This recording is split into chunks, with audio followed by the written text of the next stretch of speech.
what made me become really interested in becoming LANAP certified is before I was a dentist, I was a dental hygienist, and I just love perio.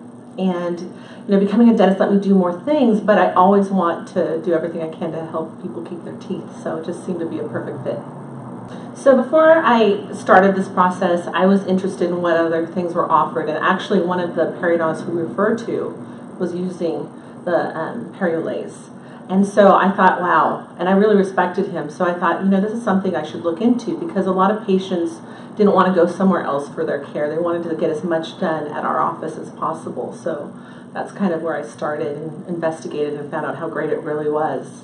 The training for the LANAP procedure and using the periolays is pretty intense, and I like the fact that it's carried over a period of time. So as you become more familiar with the process, you get more information and you get to fine-tune your skills, and you get exposed to more people that are also using it. So I think the training is amazing. It's the best training I've ever received, and I go to a lot of training every year for different things, so I'm really impressed and super happy. I really like training, and I like when people kind of pick me apart a little bit, so I think that's great that we actually get hands-on experience with every session that we're here, because you can only get better, and it's easy to slip into maybe some habits that aren't so good, so it's nice to have someone check on you that way.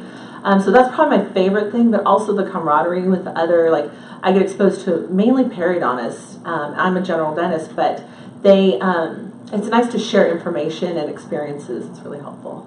So as far as cases that I've had, the thing that's really stuck out with me is I've had some patients that have had traditional osseous surgery where they have to have a flap and sutures and all that, and when I tell them that they need to have something similar again, and I explain that we can do it with a laser and not have to have the sutures, they're just thrilled, because they're like, I'm never going to do that again.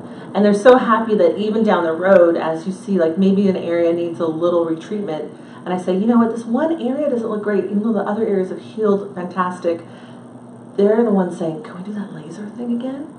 So I think it speaks for itself that it's just a really good alternative, I think, for the practice and for patients.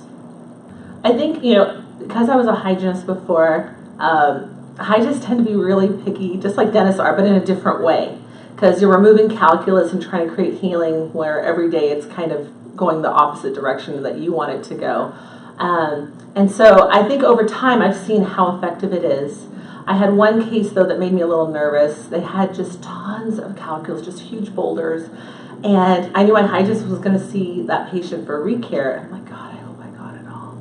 And so they were due for radiographs, so she took them, and she's like, oh my gosh, this is amazing. She goes, you did this in 2 sessions. And I'm like, yeah. And she goes, I don't see any calculus that you left behind radiographically, which is amazing. And it doesn't mean there's not any, but I think that really sold her on how effective a treatment it can be, not just to help the gums, but also remove the cause of the disease as well. I would totally recommend it. Patients love it. It's a huge boom to the practice as far as it makes the treatment easier, faster, and more comfortable for the patient. So I think it's a good thing, yeah.